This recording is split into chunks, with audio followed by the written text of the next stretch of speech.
So ito ang ginagawa ko na automatic washing machine. Electrolux. So ang problem niya, napupuno lang siya ng tubig hanggang sa umapo lang sa drain. So yan, hindi siya nagwawash. Karga ng water.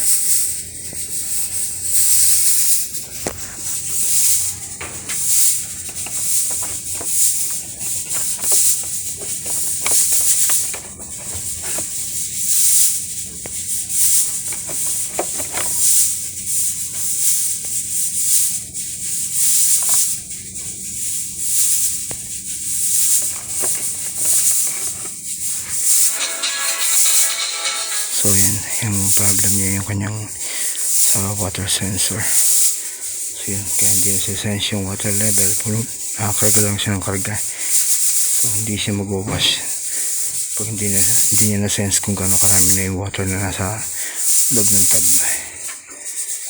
So ito, madali lang to. Okay na agad to.